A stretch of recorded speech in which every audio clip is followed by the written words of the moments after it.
I'm Benjamin West. I'm an enrolled member of the Otoe Missouri tribe of Oklahoma. I'm Southern Cheyenne and Muskogee Creek. I'm also the director of the Arkakita Project. I started the Arkakita Project during the height of the pandemic in 2020, but I started doing portraits of myself because I couldn't find Indians.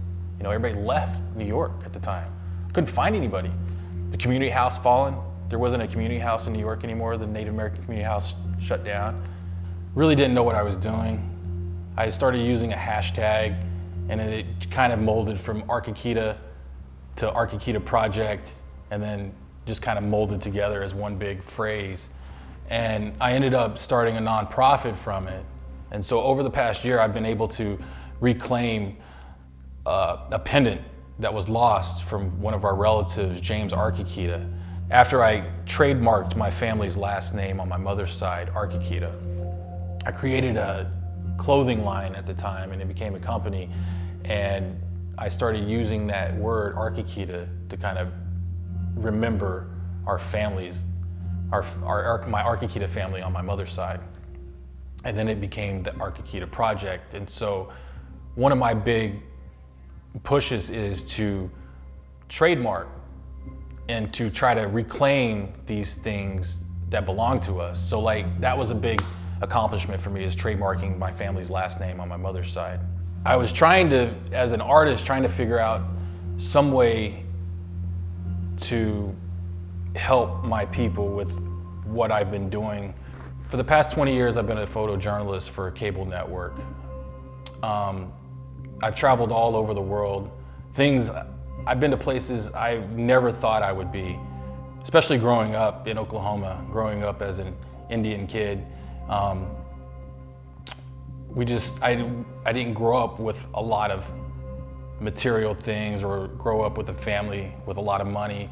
So I stayed home, I stayed with my father, and I learned our older ways, and I stayed with my people.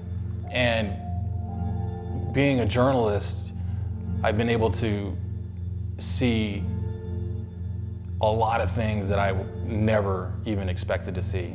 I spent a lot of time overseas in the Middle East. I spent 5 months in Libya. I was embedded with Gaddafi and his regime for 2 months, and then I came back, and then I went back over there and stayed another 2.5, 3 months until he was killed, and then I returned. So those are the things that I covered as a journalist. I created the Arkakita Project in the height of the pandemic from a hashtag that I was using.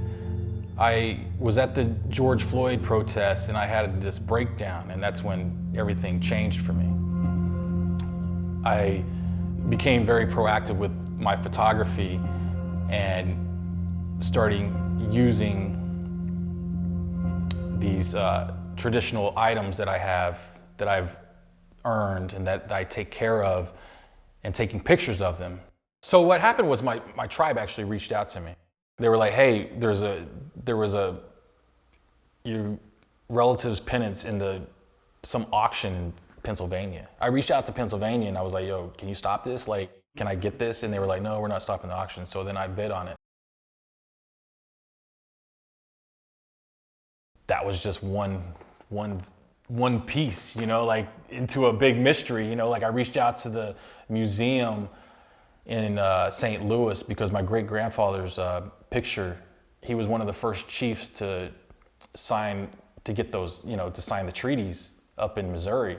So his picture's in the Arch, the St. Louis Arch Museum, and that pennant is in that museum. They were reaching out to somebody else, and then I have another person at the Newark Museum of Art who's actually reaching out to the family, Ulysses S. Grant, to kind of do the research on if they know about the ceremony of when they received this in DC. There was a big Otoe litigation that went there at one point. Being able to control art, just being able to control our narrative, you know, like that's the biggest thing, and just being able to get our things back. And it's a big fight. It's a huge fight that's it's never ending. But I really think we're at a point important time right now where a lot of our people are becoming more educated, becoming more aware, and being able to help do this and use social media and use these things, use this art. We live in a time now where we have all these resources available to us. What cameras have changed, technology has changed, everybody has a cell phone video, everybody has a camera, and we can edit things and we can put things out there on a platform. We have all these resources such as social media and Facebook and everything, our websites and domains, and I've seen this explosion over the past year with indigenous artists and digital artists and people using this technology to help better a situation or help bring awareness to something that's going on in their community.